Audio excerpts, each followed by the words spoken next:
instructed Noah to build a wooden ark, a boat big enough for his family and many animals. Noah got to work, following God's exact instructions. Probably, people mocked Noah as he explained why he was building an ark. But Noah kept building, also spreading the word about God, though nobody listened. As the ark neared completion, God brought animals of all kinds, 7 of some species, 2 of others. Birds and beasts, tiny and tall, all made their way to the ark. Perhaps people shouted insults at Noah, but they did not stop sinning against God. They did not ask to enter the ark. Finally, all the animals and birds were aboard. God invited Noah and his family into the ark. As they entered, God shut the door.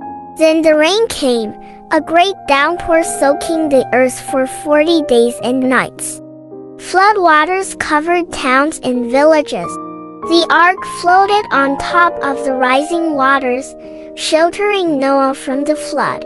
After 5 months, a drying wind sent by God brought the ark to rest on the mountains of Ararat. Noah and his family waited inside as the water lowered. Noah sent a raven and a dove out. The dove returned with an olive leaf, a sign that the earth was slowly drying. God told Noah it was time to leave the ark. Together, Noah and his family unloaded the animals. Noah, filled with gratitude, built an altar and worshipped God who had saved him and his family from the awful flood. God gave Noah a wonderful promise. Never again would he send a flood to judge human sin. As a great reminder of this promise, God gifted the world with a rainbow, a beautiful sign of his covenant. And so, Noah and his family found new beginnings after the flood. In time, his descendants repeopled the whole earth, and all nations came from Noah and his children.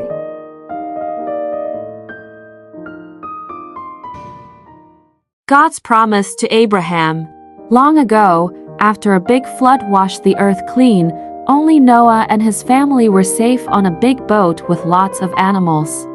When the water went away, people started to build things again. They had a big idea. Let's build a tall tower that touches the sky, right up to the stars. They wanted to stay together and be friends forever. But something magical happened. Suddenly, everyone started speaking in different languages. It was so confusing because nobody could understand each other anymore. So, the people split up, finding new places to live with others who spoke the same language. The big city they left behind was called Babel, which means a big mix-up. Then, in a place called Ur, God talked to a man named Abram. God said, "Abram, go on an adventure to a special land I'll show you." Abram, his wife Sarai, and his nephew Lot packed up and went to a beautiful land called Canaan. Canaan was filled with green fields and clear blue skies. Abram and Lot had so many sheep and cows. The land they were living on didn't have enough grass and water for all the animals. So, the workers of Abraham and Lot started arguing over the best spots for their animals to eat and drink. Abram wanted everyone to be happy and not fight. He told Lot, "Let's not argue. You choose any part of the land you like, and I'll go the other way." That way, there was enough room for all their animals. Lot looked around and saw a really nice area with lots of water and green grass near the cities of Sodom and Gomorrah. It looked like the best spot for his animals, so he chose to move there. Abraham stayed in the land of Canaan, where God asked him to stay. Even though Abraham and Lot had to live apart to stop the arguing, Abraham made sure they did it in a kind and peaceful way, showing he was a really good uncle and a wise man.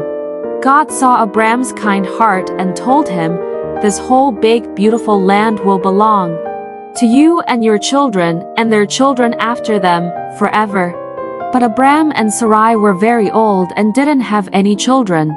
They wondered, how will God's promise come true? One day, 3 special visitors brought amazing news. "Sarai, you're going to have a baby." Sarai laughed because she thought she was too old for that. God also changed their names to Abraham and Sarah to show they were going to start a big family. Then, God said he had to fix the 2 naughty cities near where Lot lived. Abraham was worried for Lot. Lot listened to the angels and escaped with his daughters. But Lot's wife looked back and turned into a salt statue. Then, the most wonderful thing happened. Even though they were very old, Abraham and Sarah had a baby boy named Isaac. Isaac, which means laughter. They were so happy and amazed at God's miracle. Abraham knew then that God always keeps his promises, like giving him a big family and a beautiful land to live in. And that's the story of how Abraham and Sarah learned to trust in God's promises, no matter how impossible they seemed.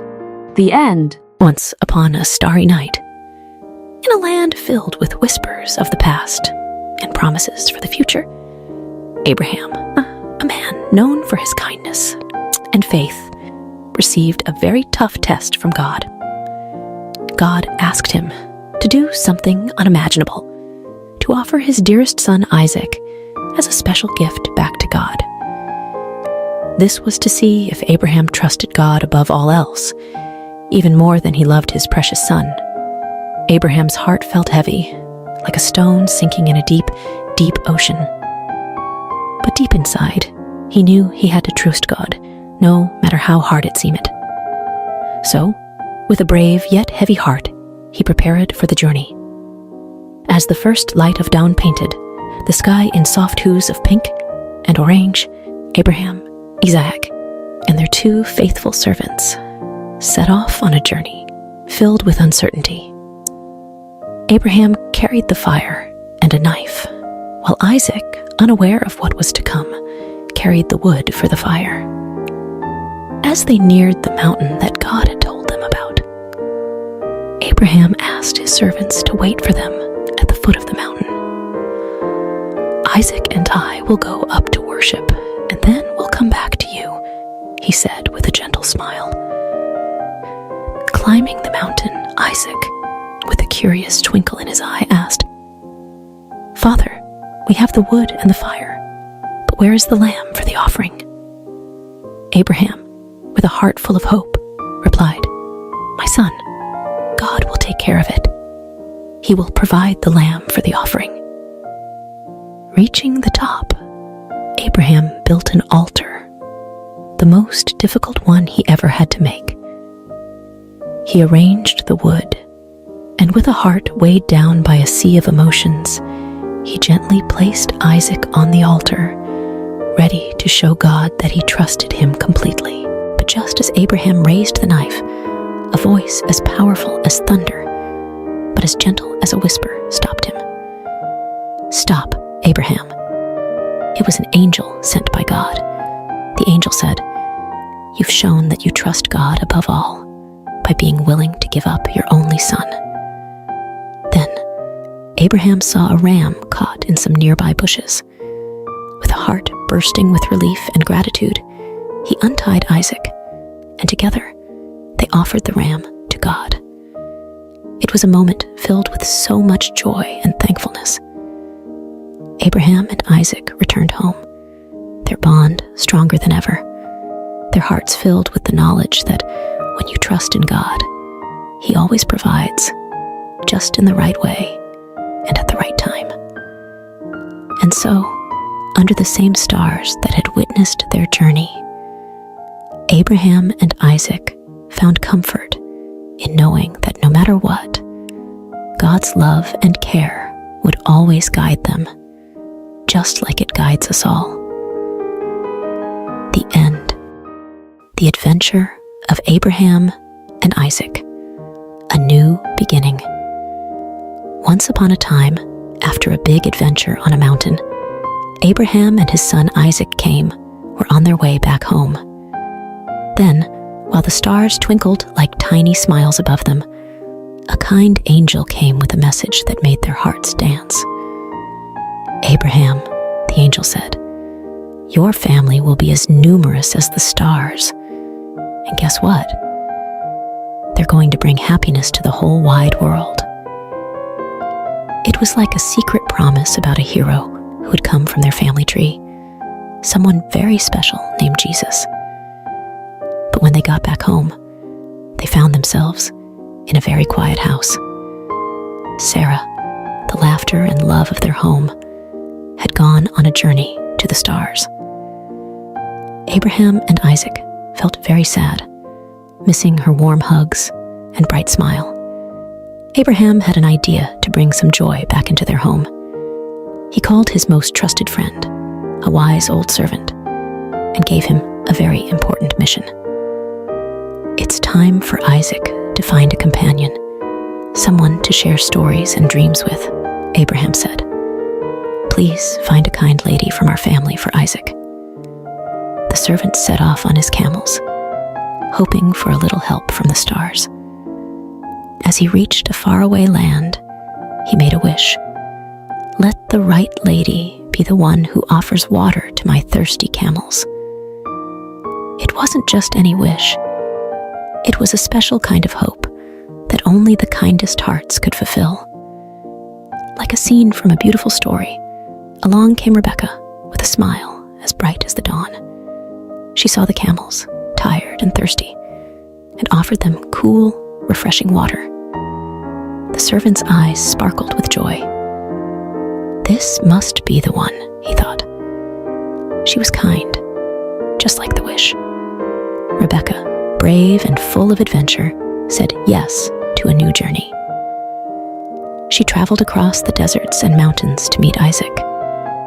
When Isaac saw her, it was like spring had come to his heart, filling it with flowers and sunshine. Rebecca's kindness and laughter brought new stories and dreams to their home. Isaac and Rebecca, hand in hand, started a wonderful adventure together, full of love and promise. And so, the story of Abraham, Isaac, and now Rebecca reminds us all. After every big adventure, after every sad goodbye, there's always a new beginning, a chance for love and joy to grow again, just like the stars that twinkle in the night sky. The end. Jacob and Esau, a story of brothers and forgiveness. Once upon a time, in a land of ancient wonders, Isaac and Rebekah were blessed with not one, but two sons at the same time. These were no ordinary boys. They were twins named Jacob and Esau. Even before they were born, they were already showing their unique personalities, with Esau loving the thrill of the hunt, and Jacob preferring the quiet of home. Esau, the elder, was as rugged and wild as the forests he roamed, while Jacob, the younger, was thoughtful and clever, always with a plan up his sleeve. Their parents loved them dearly, but each had a favorite, which brewed a little competition between the brothers. One day, as Esau returned from his adventures, famished and weary, Jacob saw an opportunity. He offered Esau a simple meal in exchange for his birthright, the special status of the firstborn. Esau, thinking little of the future, agreed. This moment would change the course of their lives in ways they couldn't imagine. As the boys grew, so did their rivalry, especially when it came time for their father Isaac to bestow his special blessing. Rebekah, who adored Jacob, devised a plan to ensure her favorite son received this honor. With a bit of disguise and a daring heart, Jacob tricked his father and received the blessing meant for Esau. Realizing the deception, Esau was heartbroken and filled with anger. To protect Jacob from Esau's wrath, Rebekah sent him far away to her brother Laban's house, hoping that time would heal the rift between her sons. Jacob's journey was not easy. He worked tirelessly for Laban, enduring trickery and toil, all for the love of Rachel, Laban's daughter. Yet, through these trials, Jacob grew wiser and kinder, learning the value of honesty and hard work. Years passed, and God called Jacob to return home, but the thought of facing Esau filled Jacob with dread. What if Esau still harbored anger and sought revenge? Nevertheless, Jacob set out, hoping for forgiveness. As Jacob neared his homeland, he prepared for the worst. But to his surprise, Esau greeted him not with anger, but with open arms. The brothers embraced, their past grievances washed away by tears of joy. It was a moment of true reconciliation, proving that love can overcome the deepest divides. Together again, Jacob and Esau showed us that it's never too late to mend broken bonds, and that forgiveness is one of the greatest gifts we can offer. The end. Joseph's journey, from dreamer to dreamkeeper. In a land where families were as vast as the stars, Isaac's heart was full of joy as his son Jacob returned home. Even Esau, who once harbored anger, welcomed Jacob with open arms. But not all was peaceful, for Jacob's sons felt a storm brewing in their hearts, troubled by their younger brother Joseph, who was clearly the apple of their father's eye. Joseph, with his bright, colorful coat, a gift from Jacob, was a dreamer. His dreams, however, sparked flames of jealousy among his brothers. In one dream, Joseph saw his own sheaf of grain standing tall, while his brother's sheaves bowed down to it. In another, the sun, moon, and even the stars bowed before him. These dreams whispered of a future where Joseph would rise above them all, even his parents and brothers. One day, Jacob sent Joseph to check on his brothers in the fields. As he approached, their jealousy turned to dark whispers of getting rid of the dreamer. Reuben, the eldest, suggested they put Joseph in a pit instead, secretly planning to save him later. But while Reuben was away, a caravan heading to Egypt appeared. Judah, another brother, proposed they sell Joseph instead of harming him directly. And so, for 20 pieces of silver, Joseph's fate was sealed, and he was taken far from his homeland, his heart heavy with sorrow and fear. The brothers deceived their father, presenting Joseph's colorful coat, now stained with goat's blood, letting Jacob believe his beloved son was gone forever. Jacob's grief was a deep well of sorrow, with no one able to console him. Meanwhile, in Egypt, Joseph found himself a slave in Potiphar's house. Despite his hardships, Joseph's diligence and trust in God shone brightly, earning him Potiphar's favor and the position of chief servant. But just as things seemed to be looking up, Joseph faced a new trial. Potiphar's wife, with dishonest intentions, falsely accused Joseph, leading to his unjust imprisonment. Even in the depths of a dungeon, Joseph's spirit remained unbroken. He understood that through all trials, honoring God was his true strength, a beacon of hope that illuminated even the darkest of places. The end. Joseph's journey from prison to palace. Once upon a time in a far-off land called Egypt, Joseph found himself in a dark prison, wrongly accused by Potiphar, his former master. But even in such a grim place, Joseph's kindness and helpful nature shone bright. The wardens saw something special in Joseph and trusted him to help organize prison life, making it a better place for everyone. One day, Joseph noticed two new prisoners looking particularly downcast. They were the king's baker and butler, troubled by dreams they couldn't understand. Joseph, with his unwavering faith, assured them, "God can reveal what your dreams mean. Tell me about them." To the butler, Joseph predicted a return to Pharaoh's favor in just 3 days and asked to be remembered. To the baker, however, Joseph had to deliver some unfortunate news.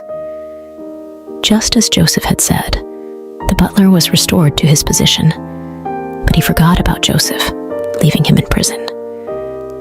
Time passed until one day, Pharaoh himself was troubled by a mysterious dream. Remembering Joseph's gift, the butler finally spoke up, leading to Joseph's summoning. Standing before Pharaoh, Joseph humbly explained that the dream foretold 7 years of abundance, followed by 7 years of famine. He advised Pharaoh to store food during the good years to prepare for the tough times ahead. Impressed by Joseph's wisdom and his clear connection to God, Pharaoh declared, "You will take charge in Egypt, second only to me." And so, Joseph went from prison to palace, overseeing the land's preparations for the coming famine. As predicted, the years of plenty came and went, and famine spread across the land. Back in Joseph's homeland, his family was starving. Jacob sent his sons to Egypt to buy grain, not knowing that they would come face to face with their long-lost brother, now the lordly ruler of Egypt. Joseph recognized his brothers, but they didn't know him. Recalling his boyhood dreams, Joseph realized that this moment was part of a bigger plan. He tested his brothers, demanding they return with their youngest brother Benjamin to prove their honesty. When they returned, Joseph could no longer hide his true identity. Overcome with emotion, he revealed himself to his brothers, saying, "I am Joseph, your brother, whom you sold into Egypt." The brothers were speechless, fearing for what might come next. But Joseph comforted them, explaining that their actions had been part of a divine plan to save their family from famine. "God made me lord in Egypt so I could save your lives," he told them. Soon after, Jacob and Joseph were joyfully reunited in Egypt, and the entire family was settled there, living in peace and plenty, thanks to Joseph's faith and God's guiding hand. The end. The Adventure of Baby Moses, From the Nile to the Palace. In a time long ago, Egypt mourned the loss of a great leader, Joseph. He had saved the land from famine and was loved by all. But as years turned into centuries, a new pharaoh came to power, one who did not remember Joseph and his deeds. The Hebrews, Joseph's people, had grown in number and strength, which made the new pharaoh uneasy. Fearing they might become too powerful, he decided to make them slaves, forcing them to build great cities under harsh conditions. Despite the heavy work, the Hebrews continued to grow in numbers, which troubled Pharaoh even more. So he made a terrible order. All newborn Hebrew boys were to be thrown into the river Nile. One Hebrew family, desperate to save their baby boy, crafted a plan. They carefully placed him in a snug, watertight basket and set it afloat among the reeds of the Nile, trusting in a higher power to protect their child. As the basket bobbed gently in the water, the baby's sister watched from a distance, her heart filled with hope and fear. Then, something unexpected happened. Pharaoh's daughter came to the river to bathe and spotted the curious basket among the reeds. With a mix of surprise and compassion, she ordered her servant to bring the basket to her. Upon opening it, the sound of the baby's cry touched her heart. "It's a Hebrew child," she realized, but instead of sending him to a cruel fate, she chose kindness. "Poor little thing, you're so beautiful," she cooed, perhaps even playing with the baby as anyone would with a precious little one. Watching all this unfold, the baby's sister saw an opportunity. She bravely approached the princess, and offered to find a Hebrew woman to nurse the child. The princess agreed, not knowing the girl would bring the baby's own mother. Rushing home, the sister called out to her mother, "Come quickly! Oh, hurry!" Without a moment to lose, they both hurried back to the riverbank. There, Pharaoh's daughter entrusted the baby to his mother, saying, "Nurse him for me, and I will pay you." She named him Moses, which means drawn from the water. In a twist of fate, baby Moses was back in his parents' arms, where they taught him to love God and cherish his heritage. But soon, he would grow up in the palace as the son of Pharaoh's daughter, destined for greatness, part of a divine plan far beyond what anyone could imagine. The end.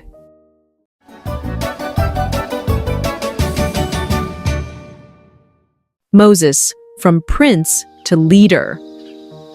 Long ago in Egypt, Moses, a prince raised in Pharaoh's palace, faced a moment that would change his life.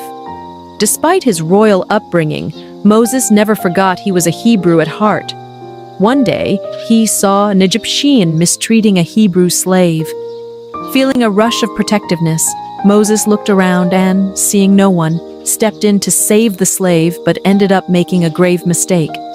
The very next day, Moses tried to stop a fight between two Hebrews, only to realize his secret was out. The news even reached Pharaoh, forcing Moses to flee to a faraway land called Midian for safety. In Midian, Moses found himself by a well, where he helped the 7 daughters of Reuel, a priest, fend off some rude shepherds. Impressed by Moses' bravery, Reuel invited him home, leading to Moses marrying Reuel's daughter and starting a new life as a shepherd. Meanwhile, back in Egypt, the Hebrews suffered greatly under a new pharaoh. Their cries for help reached the heavens, and God was listening. 40 years had passed since Moses left Egypt. While tending his flock, Moses saw something incredible. A bush engulfed in flames that didn't seem to burn up. Curious, Moses went closer, only to hear God's voice calling him by name. God told Moses to take off his sandals, for he was standing on holy ground. God had a mission for Moses to lead the Hebrews out of Egypt and free them from slavery. Moses was scared and unsure, especially about speaking to Pharaoh. But God showed Moses miraculous signs, turning his staff into a serpent and then back again, and even curing his hand from leprosy to prove his power. Still hesitant, Moses worried about his speaking abilities. God, growing impatient with Moses' doubts, promised Aaron, Moses' brother, would help speak for him. Moses bid farewell to Jethro and set off to Egypt with his family. In the mountains, Aaron met Moses, and together they shared God's plan with the Hebrew leaders, who were amazed by the signs and worshipped God, filled with hope. Moses and Aaron then bravely approached Pharaoh, delivering God's message, "Let my people go." But Pharaoh's heart was hard. He refused to listen. God was ready to show his great power to change Pharaoh's mind, marking the beginning of an epic journey for Moses, from a prince in Egypt to a shepherd in Midian, and finally, a leader of his people. The end.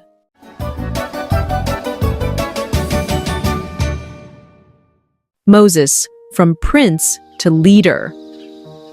Long ago in Egypt, Moses, a prince raised in Pharaoh's palace, faced a moment that would change his life. Despite his royal upbringing, Moses never forgot he was a Hebrew at heart. One day, he saw an Egyptian mistreating a Hebrew slave. Feeling a rush of protectiveness, Moses looked around and, seeing no one, stepped in to save the slave but ended up making a grave mistake. The very next day, Moses tried to stop a fight between two Hebrews, only to realize his secret was out. The news even reached Pharaoh, forcing Moses to flee to a faraway land called Midian for safety. In Midian, Moses found himself by a well, where he helped the 7 daughters of Reuel, a priest, fend off some rude shepherds.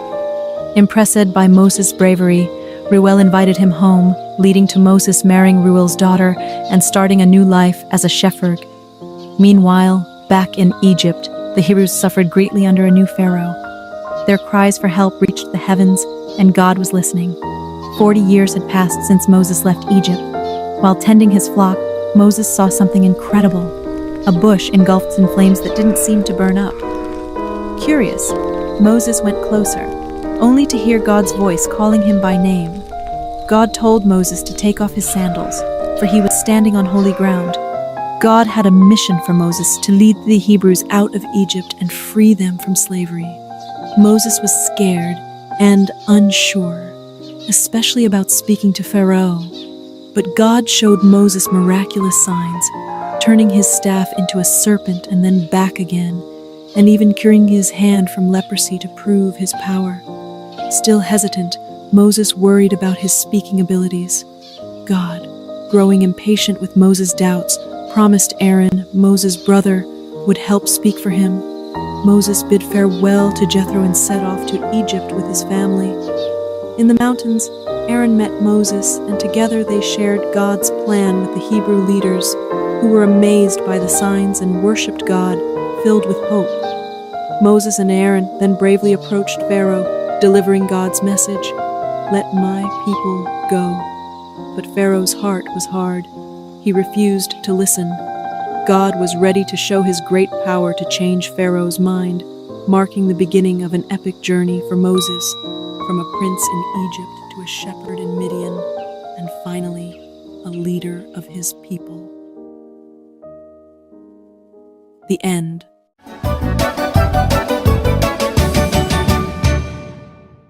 The Great Escape, Moses and the Miraculous Exodus. In the heart of ancient Egypt, where the Nile flows like a lifeline, through the desert a story unfolded that would be told for generations. Pharaoh, the mighty ruler of Egypt, was filled with anger. God had commanded him through Moses to free the Israelite slaves, but Pharaoh's heart was as hard as stone. Work them harder, Pharaoh decreed, increasing the Israelites' burden. He ordered that they find their own straw for brickmaking, yet produce the same number of bricks. The task was impossible, and the slave masters' whips cracked more fiercely. The Hebrews, downtrodden and despairing, blamed Moses and Aaron for their worsened plight.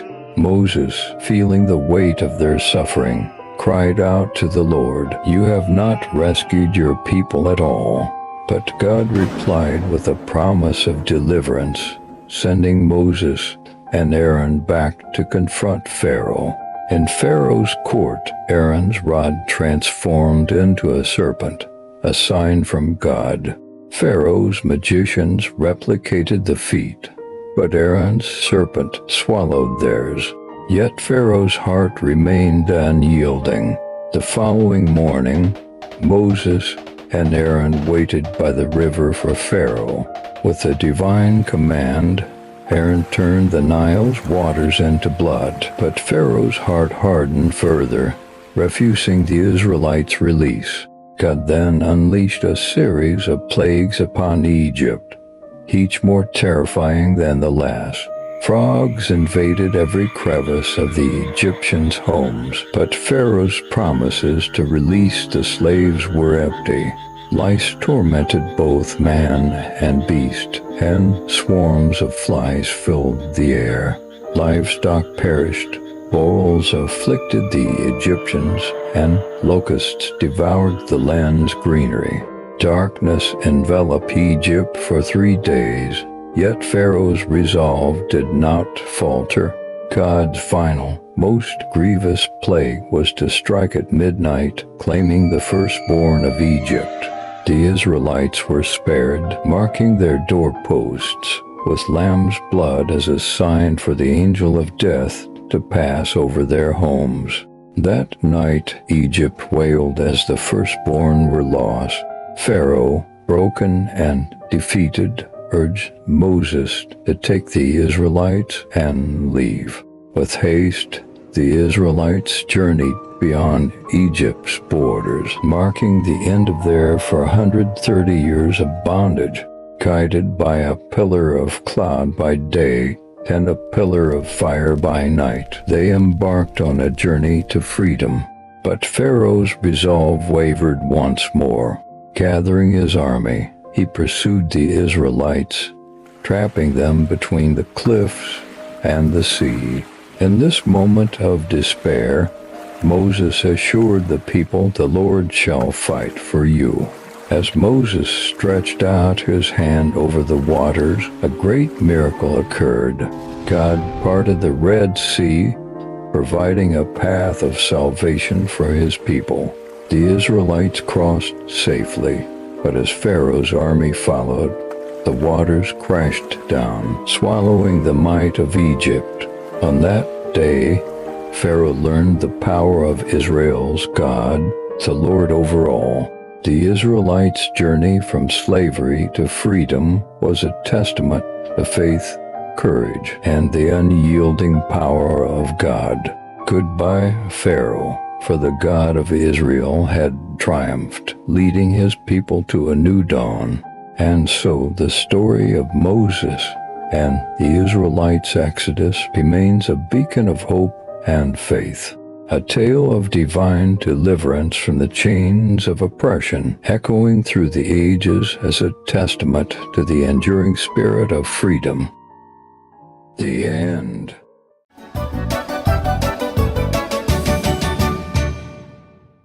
"40 Years of Faith, the epic journey from Egypt to Canaan." In a monumental act of deliverance, God freed the Israelites from Egyptian bondage. Moses, leading this newly liberated nation, initiated a song of worship, praising God's glorious triumph. But the harsh desert soon tested their faith. Thirsty and despairing at a pool of bitter water, their complaints rose to heaven. Yet God responded with kindness, transforming the water into a refreshing drink.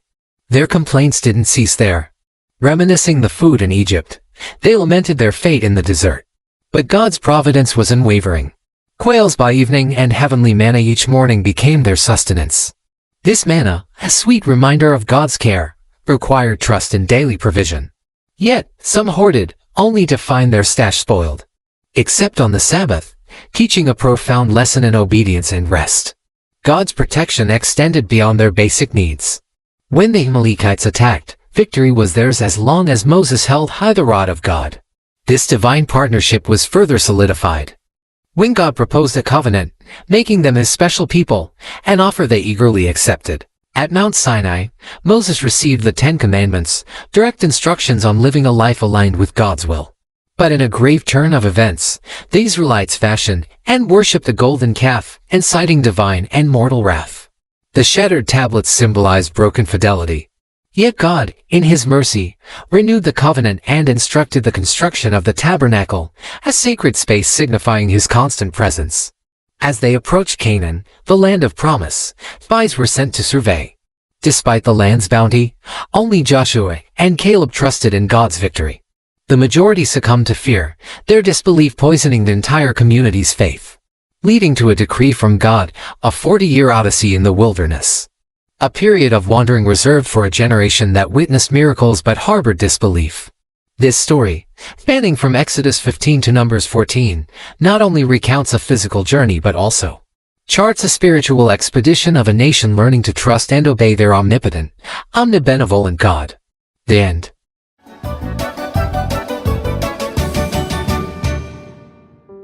The life of Jesus Christ. In the stillness of Bethlehem's night, a light was kindled that would illuminate the world forevermore. Born to Mary, a woman of profound faith, and Joseph, a man of humble origins, was baby Jesus. His birth was no ordinary event. It was the fulfillment of ancient prophecies, heralding the arrival of the Messiah, a beacon of hope for all humanity. Word of this miraculous birth traveled swiftly, and settling King Herod, who saw in the newborn king a threat to his reign. In a dark decree, he ordered a massacre, hoping to extinguish this emerging light.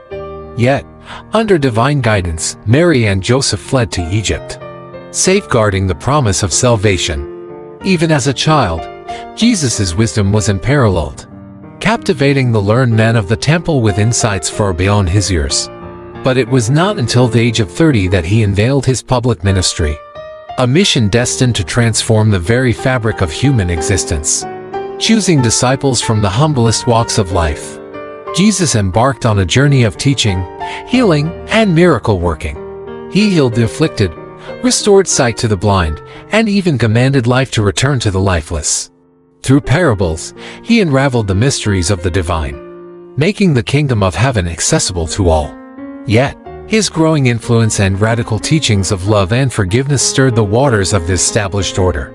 The religious authorities, threatened by his message and popularity, conspired against him. Betrayal came from within his circle, as Judas, one of his own, led adversaries to him for 30 pieces of silver. The ensuing trials were a mockery of justice, culminating in Pilate's reluctant order for crucifixion. Upon the cross, Jesus' final act of love was a plea for forgiveness. Not for himself, but for those who persecuted him. His body was laid in a tomb, sealed by a massive stone, marking what seemed to be the end. But the tomb could not hold him. On the third day, it stood empty. Jesus had risen, defeating death itself, appearing to his followers to reaffirm the teachings and the essence of faith. His ascension into heaven was not a farewell but a promise of the Holy Spirit, ensuring his eternal presence and guidance. The life of Jesus, from the manger to the cross and beyond, is a testament to the unfathomable depth of divine love and the power of faith. It's a story that continues to inspire, guide, and give hope to millions, echoing the profound truth that love conquers all.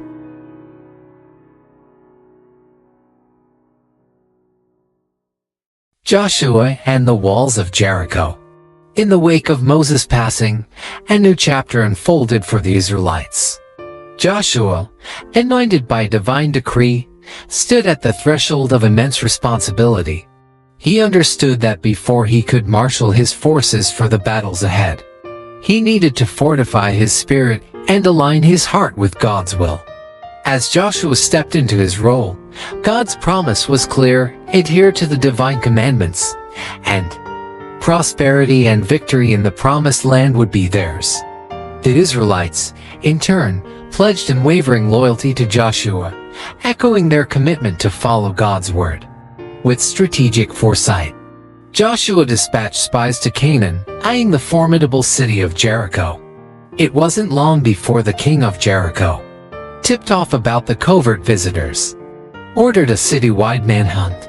The spies, seeking refuge in Rahab's home, found themselves in peril.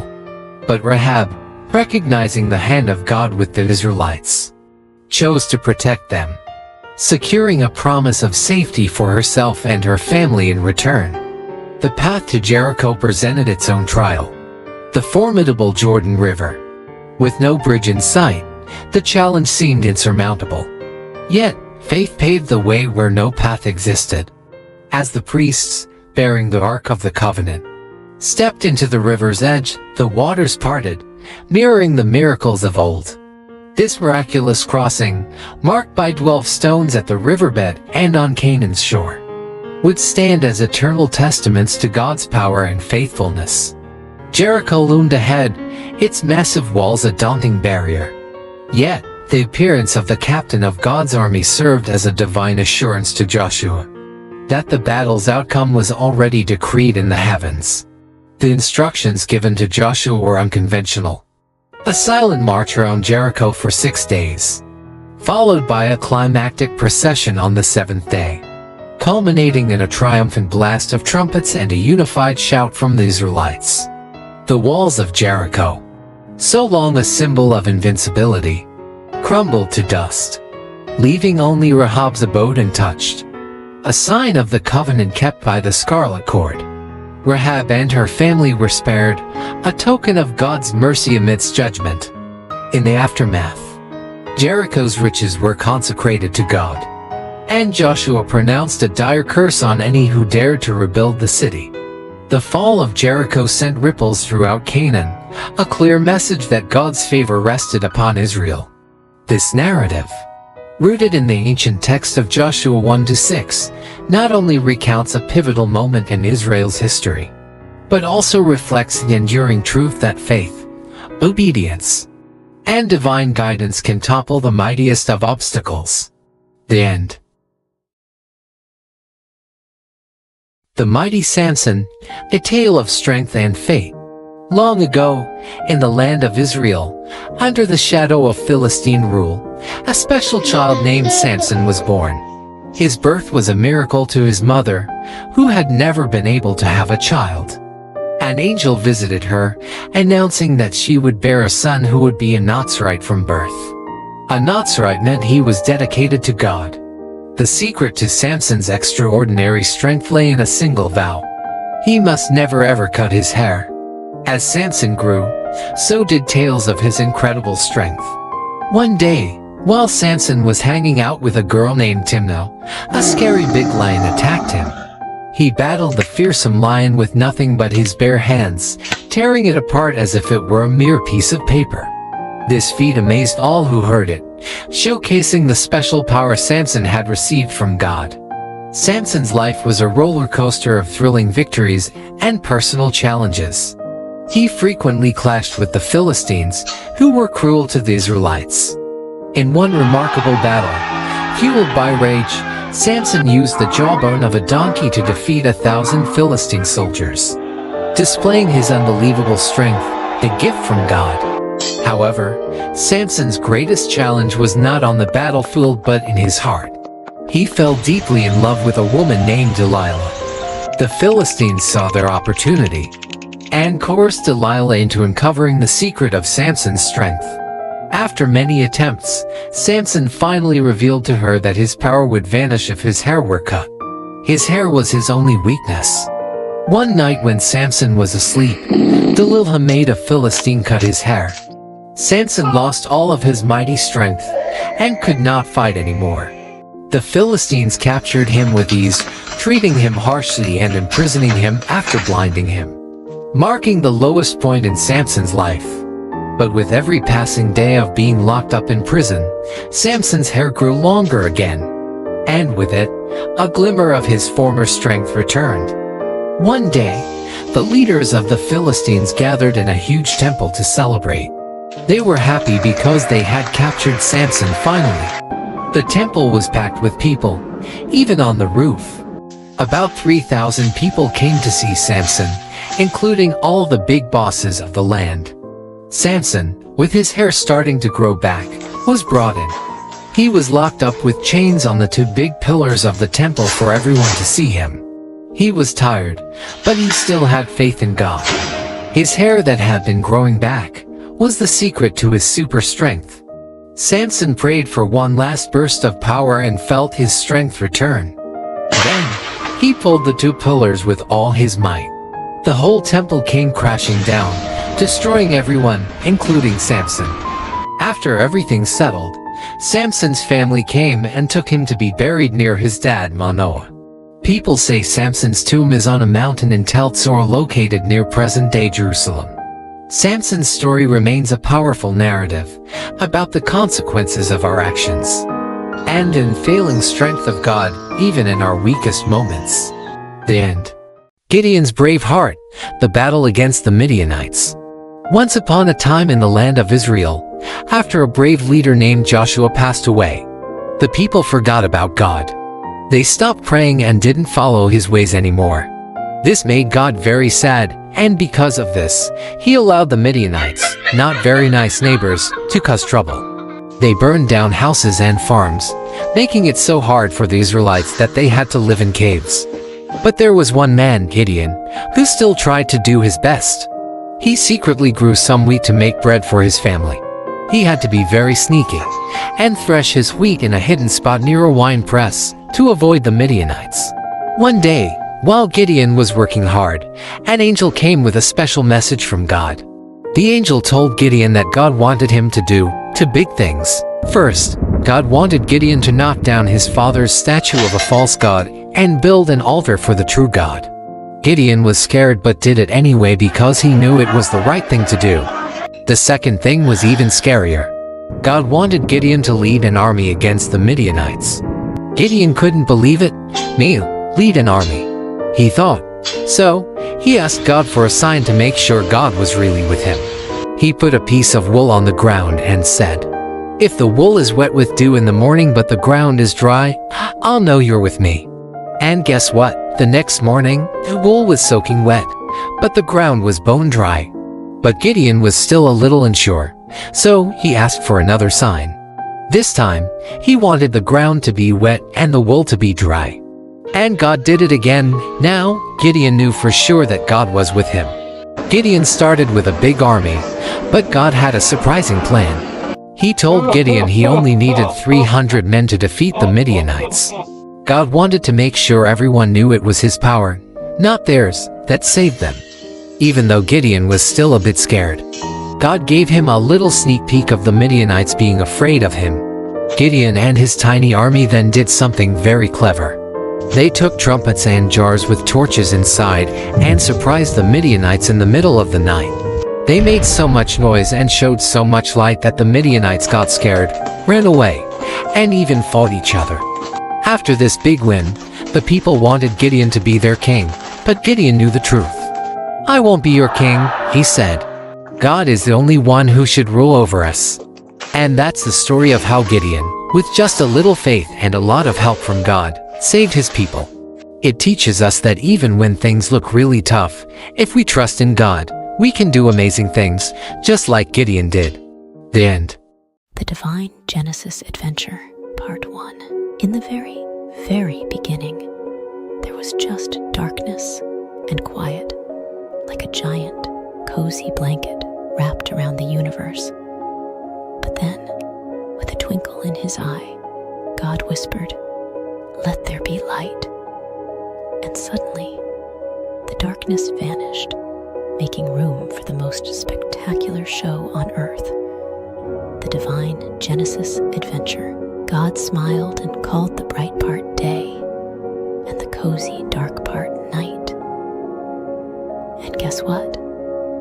It was only the beginning of this incredible adventure. On the second day, God decided to create a masterpiece.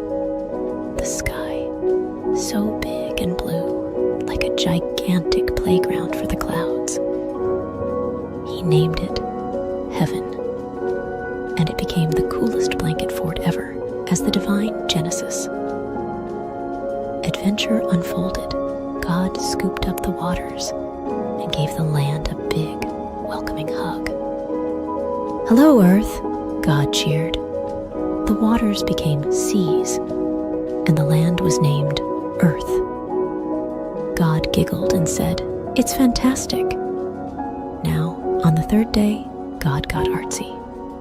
He painted the ground with vibrant colors, making flowers, trees, and grass dance together in a joyous parade. Each tree had its own special fruit, and God thought it was the most dazzling garden ever. The fourth day brought the grand light show. God placed the sun to play tag with the clouds during the day, the moon to peek out at night, and the stars to twinkle like the friendliest fireflies. The sky turned into a magical canvas painted with celestial wonders. But wait, there's more. On the fifth day, God threw a party in the oceans and the sky. Playful fish and graceful birds, and God blessed them with the best dance moves and flying tricks. Be fruitful and multiply. God cheered, and the party went on. Now, for the most exciting part, the sixth day. God created land animals, each with its own quirks and charm. Lions roared, monkeys swung, and butterflies fluttered. But then, in the spotlight of the Divine Genesis Adventure, God created humans, Adam and Eve. God shaped them with love, like the most fantastic sculptures. He breathed life into them and said, "You're my special creation. Take care of this wonderful world." Adam and Eve explored the enchanting garden, naming animals and sharing giggles with God. God provided a buffet of delicious fruits and green herbs for everyone to enjoy. "It's a feast," God exclaimed. And as the sun dipped below the horizon, God looked at everything with pure joy. It's not just good, it's amazing. And so, the divine Genesis adventure came to an end, with stars twinkling in applause. God had created a world bursting with colors, laughter, and love. The end, but really, just the beginning of more incredible adventures. The end. The Divine Genesis Adventure, Part 2. Once upon a time, in the enchanting garden where the flowers danced and the trees whispered tales of creation, a new chapter unfolded. The sun kissed the leaves, and the air was filled with the sweet melody of birdsong. Adam and Eve, the first two adventurers in this divine journey, wandered hand in hand, marveling at the wonders around them. But in the shadows, a cunning serpent slithered. His eyes gleamed with mischief as he approached Eve. Did God truly say, "You shall not eat of every tree of the garden"? The serpent hissed, weaving doubt like a mischievous spell. Eve, with innocence in her eyes, replied, "We may eat the fruit of the trees." But God said, "You shall not eat it, nor shall you touch it, lest you die." The serpent, a master of deception, slyly whispered, "You won't die. God knows that when you eat it, your eyes will open, and you'll be like God, knowing good and evil." Fascinated by the idea of wisdom and knowledge, Eve gazed at the tree. Its fruit looked delicious, pleasing to the eyes, and desirable for gaining wisdom. The serpent's words echoed in her mind, and she plucked the fruit, taking a bite. She then offered it to Adam, and he too took a bite. Suddenly, their eyes were open, and they realized they were naked. Quickly, they sewed fig leaves together to cover themselves, for they felt exposed in the newfound awareness of good and evil. In the cool of the day, they heard the sound of the Lord God walking in the garden. Fearful and ashamed, Adam and Eve hid among the trees. God called, "Where are you?" Adam admitted, "I heard your voice, and I was afraid because I was naked, so I hid." God, in his infinite wisdom, questioned Adam, "Who told you that you were naked? Have you eaten from the forbidden tree?" Adam, unable to bear the weight of his choice, pointed to Eve.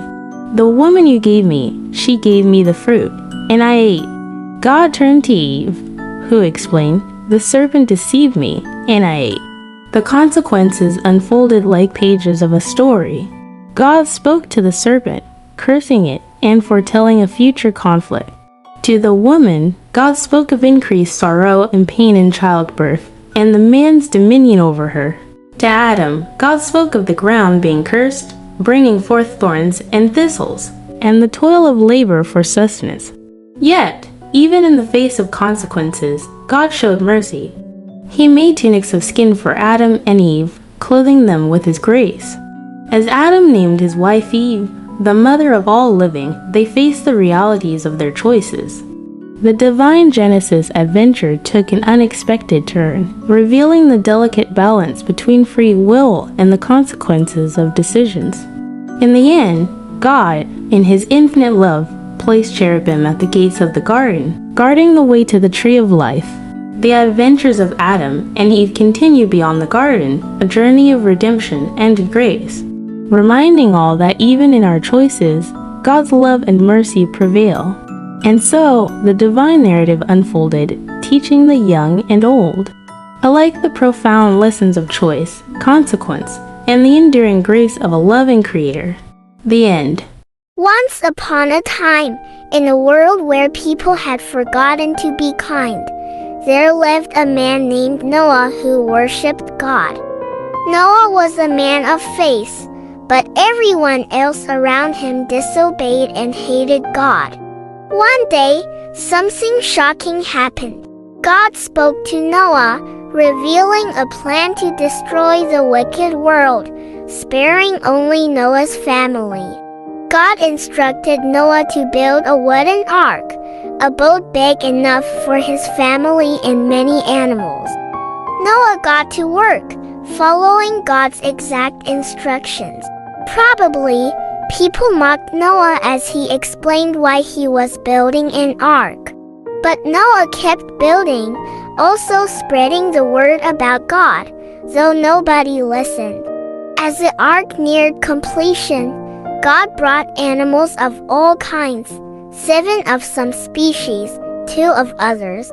Birds and beasts, tiny and tall, all made their way to the ark. Perhaps people shouted insults at Noah, but they did not stop sinning against God. They did not ask to enter the ark. Finally, all the animals and birds were aboard. God invited Noah and his family into the ark. As they entered, God shut the door. Then the rain came, a great downpour soaking the earth for 40 days and nights. Floodwaters covered towns and villages. The ark floated on top of the rising waters, sheltering Noah from the flood. After 5 months, a drying wind sent by God brought the ark to rest on the mountains of Ararat. Noah and his family waited inside as the water lowered. Noah sent a raven and a dove out. The dove returned with an olive leaf, a sign that the earth was slowly drying. God told Noah it was time to leave the ark. Together, Noah and his family unloaded the animals. Noah, filled with gratitude, built an altar and worshipped God who had saved him and his family from the awful flood. God gave Noah a wonderful promise. Never again would he send a flood to judge human sin. As a great reminder of this promise, God gifted the world with a rainbow, a beautiful sign of his covenant. And so, Noah and his family found new beginnings after the flood. In time, his descendants repeopled the whole earth, and all nations came from Noah and his children.